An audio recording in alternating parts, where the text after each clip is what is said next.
All Blacks legend Mils Muliaina sympathizes with Ruben Love over high ball law debate. All Blacks legend Mils Muliaina has expressed sympathy for current New Zealand international Ruben Love after the playmaker voiced his frustration with the recent changes to the high ball law by World Rugby. Love, who regularly plays at fly half or fullback for the Hurricanes, is often tasked with fielding high kicks, particularly up and unders or contestable kicks from opposition teams.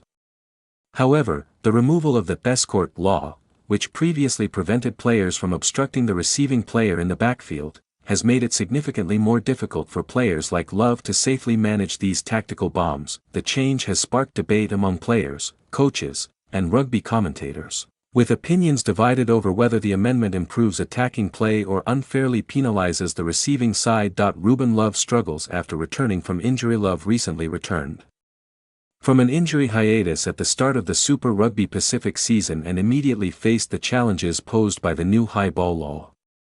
In the Hurricanes' 31-23 victory over Western Force, Love had to contend with multiple contestable kicks under conditions that he described as increasingly difficult. Speaking to Sky Sport NZ following the match, Love remarked, "Some of the World Rugby rules right now, I mean far out. There's no support in the backfield, so World Rugby, if you're watching, change that rule ASAP."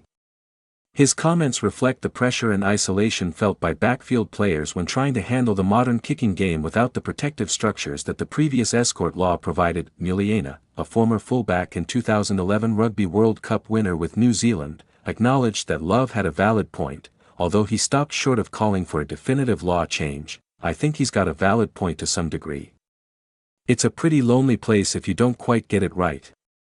The amount of kicking that's happening at the moment, particularly with contestables, he could have a right there," Muliaina said on the breakdown. Expert opinions. The debate over the amendment of the high ball law has divided opinions across the rugby community.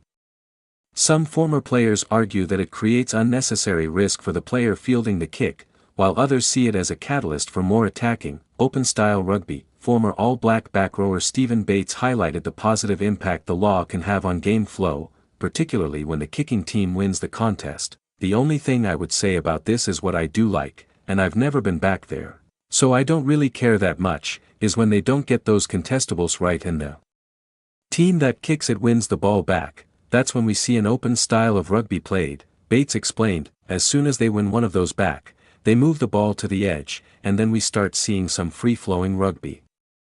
This perspective suggests that the law, while challenging for the receiving side, encourages dynamic attacking play and can create exciting, fast-paced sequences for fans. Historical context. All Blacks struggles under the high ball. The New Zealand national team, the All Blacks, has historically faced challenges under the high ball, particularly during the 2025 season. The increased number of contestable kicks exposed weaknesses in backfield organization and player positioning, prompting criticism from both commentators and former players. For Love, his first match back for the Hurricanes after injury was an example of just how difficult the modern high ball environment can be.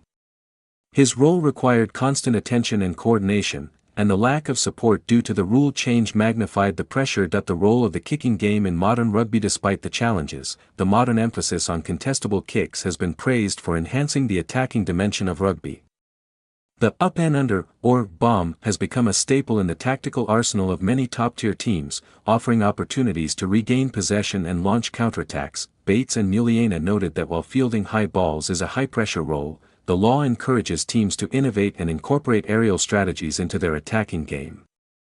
By allowing the kicking team to contest the ball more freely, the law has created scenarios where the kicking side can exploit disorganization in the opposition backfield. The amount of kicking that's happening at the moment, particularly with contestables, the receiving player, could have a right there, Muliaina said, highlighting the unique pressure this law places on players like Love. France and England showcase kicking success. The recent Six Nations Championship finale between France National Rugby Union team and England National Rugby Union team demonstrated the potential effectiveness of the modern kicking game at the highest level. Bates pointed out that both sides executed complex kicking strategies to create attacking opportunities, showing how the amendment can lead to entertaining rugby. The competition winner was decided in the final game of the competition after the 80 minutes.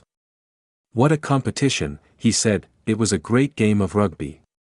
The one thing that concerned me, from an All Blacks perspective, and that both teams did really well was the amount of tries they scored, or got disallowed, off the back of attacking kicks. Their ability to implement their kicking game was outstanding.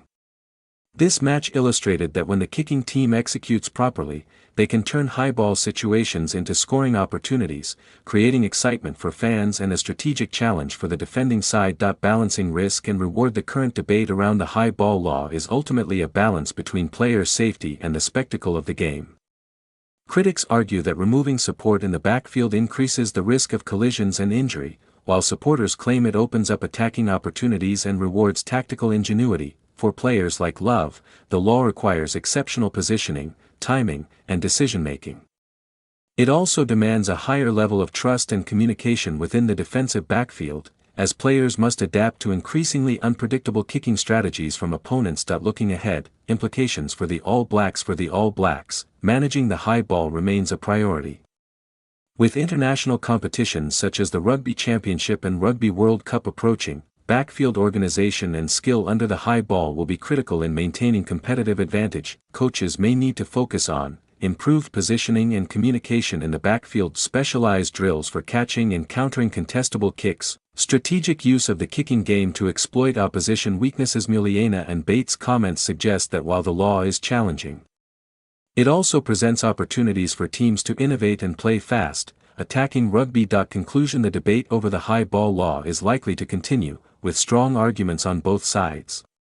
For Ruben Love and other backfield players, the challenge is immediate: manage the increased pressure while adapting to a rule that fundamentally changes the dynamics of aerial contests. Mils Muliaina has sympathized with Love, acknowledging the difficulty of the role, while Steven Bates highlighted the potential upside. The law can create more open, flowing rugby and reward teams that execute their kicking strategies effectively. As World Rugby continues to refine the rules, players and coaches alike will need to balance player safety with the desire for exciting, attacking rugby. The experiences of Love and the All Blacks this season illustrate just how pivotal high ball mastery has become in the modern game, particularly at the elite international level.